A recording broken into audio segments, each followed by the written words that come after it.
салом. охири ин қисса шуморо ба ҳайрат меорад. оилаи дар бисоташон ду духтар ва як писар доштанд. онҳо дар ноҳияи дурдасте зиндагӣ мекарданд. зиндагиашон хоксорона буд, камбағалона буд ва якҷо боғи на он қадар калоне доштанд, ки мева фурӯхта зиндагиашонро пеш мебурданд. як духтарашон хурд буд ва дигараш 16 сола буд. одатан падар ва модараш ба мевачинӣ мерафтанд ва меваҳои чиндаашонро дар хона захира карда саҳар бурда ба бозор мефурӯхтанд ва як соли оянда бо пули меваҳо зиндагиашон пеш мерафт. як сол себҳояшон хеле хуб парвариш ёфт ва падару модараш як рӯз то бегоҳ мевачинӣ карда шаб ба хона омаданд ва хеле хурсандӣ карданд, ки пули хуб ба даст меоранд ва қарзҳояшонро медиҳанд. ҳамон шаб падару модараш хеле хурсанд буданд ва духтарашон аз дар даромада гуфт: модар, ман говҳоро дар оғил бастам ва эму алаф ҳам додам. падараш гуфт: гап нест духтарҷон, мо пагоҳ пули хубе ба даст меорем, ки қарзҳоямонро медиҳем. хоб кун, саҳар ба бозор меравем. шаб онҳо хоб карданд. саҳар духтар аз ҳама барвақт хеста мебинад, ки гов аз оғил бандаш кушода шудааст ва ба анборхона даромада ҳамаи себҳоро вайрон кардааст. дар байни себҳо гов қадам монда қариб ягон себи тозаву нав намондааст. духтар сахт метарсад ва фикр мекунад айби худаш аст, чунки шаб банди говро сахттар набастааст. метарсад, ки ҳозир падару модараш аз хоб хеста ба бозор мераванд ва себҳои хоидашударо дида асабҳояшон хароб мешавад. нахост, ки хурсандии бегоҳинангии падару модарашро вайрон кунад.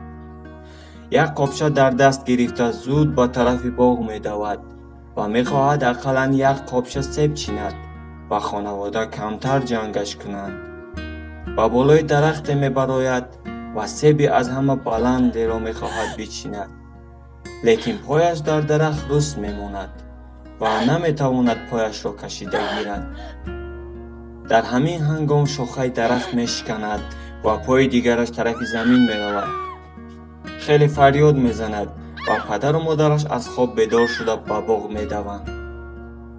ӯро аз дарахт мегиранд ва мебинанд, ки байни пои духтарак каме хун шудааст. модараш ӯро зуд ба дигар хона мебарад ва мебинад, ки пардаи бакорати духтари 16 солааш даридааст. ба падараш нақл мекунад. ҳарду дар ҳайрат меафтанд ва чӣ кор карданашонро нафаҳмида ба духтур мераванд. духтур духтаракро медӯзад ва ба хона меоянд. баъд якчанд рӯз боз хун меояд. ин бор мераванд ва духтур мегӯяд, ки дигар фоида надорад. духтари 16 солаи онҳо пардаи бакораташ даридааст ва духтур узр мепурсад, мегӯяд, ки метавонем духтари шуморо нодухтар ҳам гӯем. давоми қиссаро гӯш кунед, чӣ гуна ба шавҳар баромадани духтар шуморо ҳайрон мекунад. падару модари духтар аввал фикр мекунанд, ки ба ҳамсоя ва мардум асли воқеаро нақл кунанд, лекин медонистанд, ки бисёрии мардум бовар намекунанд ва ҳар хел овозаҳо паҳн мешаванд, гап ҳар хел мешавад. сирашонро дар даруни дилашон пинҳон медоранд. аз байн мисли шамол 2 сол мегузарад ва ин оилаи намунавӣ ҳар рӯз хостгорҳо омадан мегиранд.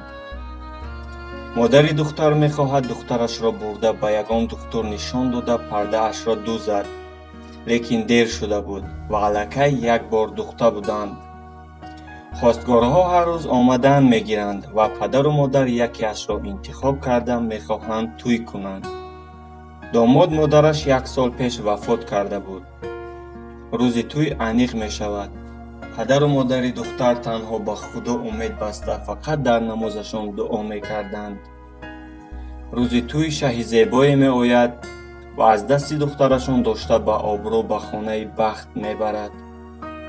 шаби аввали тӯй падару модари духтарро хоб намебарад ва дам ба дам ба телефон нигоҳ карда интизори занг буданд, که حالا از خانه شهر زنگ زده به آنها میگویند که بیایید دختر شرمنده اتان را برید که اویله ما را شرمنده کرد. ساعت 12 شب از خانه خداهایشان زنگ می آید. تلفن را گرفته جواب می دهند و از آن طرف تلفن آواز شهبچه می براید. مادر و پدر، بخشش که از خواب بیدارتان کردیم. دخترتان خواست که دعای شما را پیش از شب اول بگیرد.